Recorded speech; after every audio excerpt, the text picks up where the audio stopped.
Jerkop. That jerk shattered my heart and murdered my soul.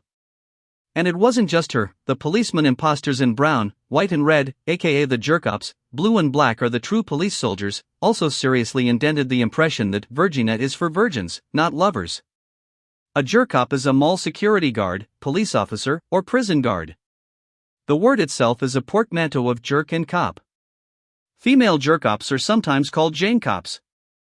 In the CWCki comics, Jerkops serve as the villainous private army of Mary Lee Walsh and Count Graduan, with CWCki liberating them from the former's control in CWCki number 10. Appearance. Jerkops typically resemble human beings wearing red, white, or brown police-style uniforms. Chris goes into greater detail in his backyard safari feature in CWCki number 4.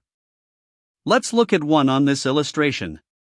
Now here, we see its head is a basic human shape, but it only thinks evil and naughty thoughts. Note, its eyes are frowning, the stay that way 24/7. With this face, they rarely attract any women. This badge is a phony, it's really a cracker, covered in glitter glue. It wards away all who approach it with its out-of-date breadstick.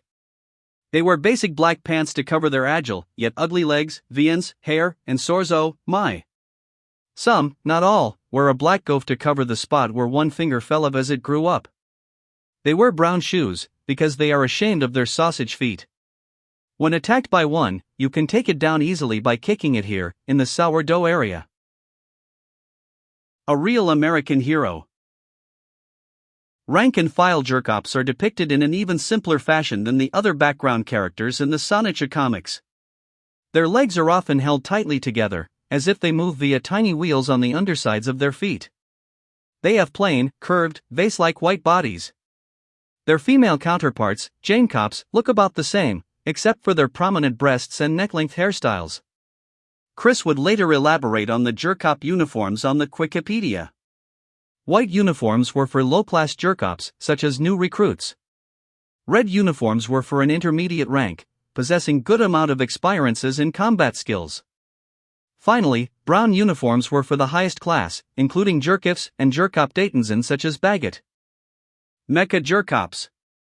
Like RoboCop, only, no, actually, they're nothing like RoboCop at all. Robotic minions of the Jerkops, the Mecha Jerkops first appeared in CWCki number 3. Humanoid in appearance, Mecha Jerkops are about half the size of normal humans, and are dressed and armed to resemble human Jerkops in every other respect.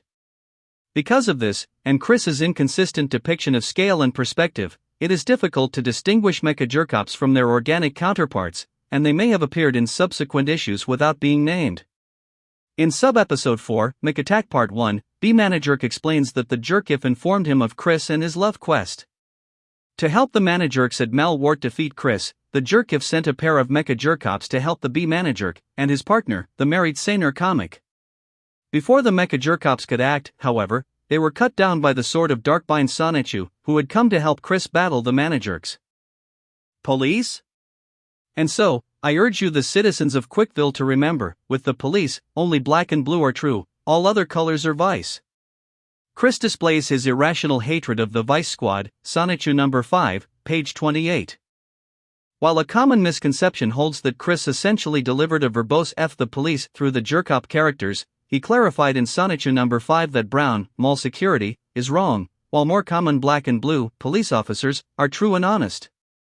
A lot of what Chris wrote about the Jerkops was a feeble effort to undermine the authority of private security staff by comparing them unfavorably with the police. So in mocking the Jerkops' cracker badges and hyping the true police people, Chris ironically put the police on a pedestal. That said, Chris held a very narrow definition of a true police officer. When describing the origins of the Jerkops on Wikipedia, Chris again pointed out that they wore uniforms of colors other than blue or black. This seemed to be a major sticking point for Chris.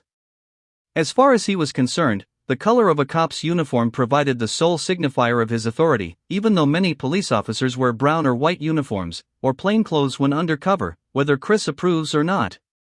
Brown is also a popular choice for county police and sheriff's deputies' uniforms, i.e. those serving Greene County, while blue is more common in the cities.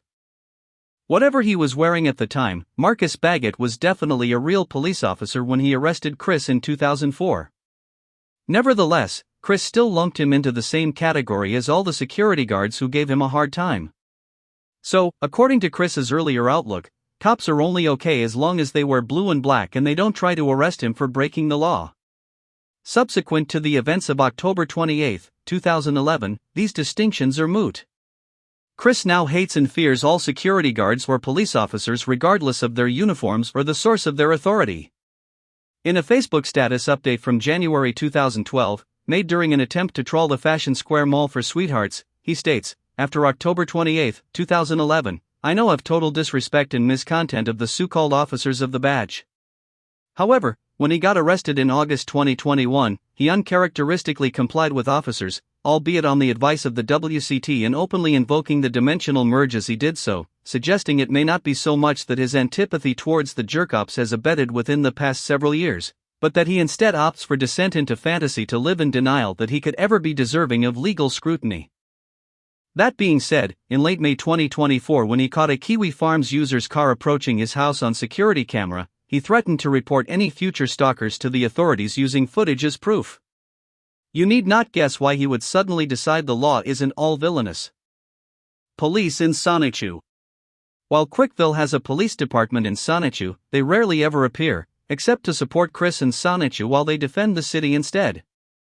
In Sonichu number 5, Chris dismisses them from the battlefield as soon as he arrives, and in number 9 they're only mentioned as part of the city's defenses. Finally, in number 10, Chris introduces Constables Lou Perez and Gerald Grant, when Magi-chan sends them to check Enos into a soup hotel. Equipment. Jerkops, in fitting with their mission to prevent autistic man-children from procreating, are equipped with faux badges, evidently made of crackers, glitter glue and tree bark. What purpose these serve is unknown, as no one would be so retarded as to fall for such a shoddy disguise. In terms of weaponry, most Jerkops carry a stale breadstick, in place of a traditional nightstick, pulled from nowhere. The Jerkops also used handcuffs on one occasion, although this may not be standard issue. Jerkop wields a halberd-like poleaxe, and wears a suit of powered armor with laser cannons and missile lockers in its shoulders and back. Along with the ability to fire off its fists like rockets, he also keeps a pistol and a metal slingshot as backup weaponry. Jerkop Dayton's and wields a sword, and his costume seems to be made of a special material that protects him from the electric attacks of Christian Sonichu. The Jerkops also employ several transforming robots for transportation and battle. These include Punislavs, which transform into brown liveried police cruisers, Scoundrels as vessels, which transform into heavily armored SUVs, and Cractors, which transform into dark blue jet fighters. The Cractor model proved instrumental in Baggett's capture of Chris in Sonichu number 4. What Chris sees every time he steps in the mall. Like RoboCop, only, no, actually, they're nothing like RoboCop at all. This is how Chris deals with people who tell him to GTFO. Weaknesses. As demonstrated above, the best way to reduce those who prevent you from violating the law to a quivering pile of jelly is a good kick in the balls, or as Chris calls it, the sourdough region. The lowest levels of Jerkop require only a single kick to this region, while higher-level Jerkops such as the Jerkif may require as many as 5 kicks, because their fat absorbs the impact. Creation of a Jerkop. According to the Wikipedia, Jerkops are normal men and women who ended up attending Sloyal School, known as Praldent, Virginia Community College. Upon entering the school for the first day, they are unwittingly infected with brainwashing powder that subconsciously affects them. They can live normal lives, but once Sloyal has need for them, she'll activate the brainwashing, and the Jerkops will don their uniforms and go cockblock Chris. As seen in Chris's earlier documentation, the Jerkops also make use of a hypnogun to add to their numbers, since they have such a hard time reproducing. In describing the hypnogun, Chris made it very clear that the Jerkop brainwashing only worked on slow in the minds, and others of lesser intelligence. It wasn't until Sonichu number 9 where any mention was made of the idea of unbrainwashing the Jerkops, and even then, Chris makes it abundantly clear that his electric hedgehogs have managed to actually kill several of the otherwise completely innocent victims in their fights.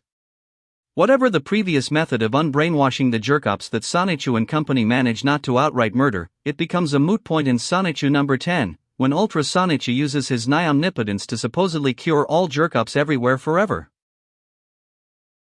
For more quickie reading, like, share and subscribe. Have a good day. And zap pin to the extreme.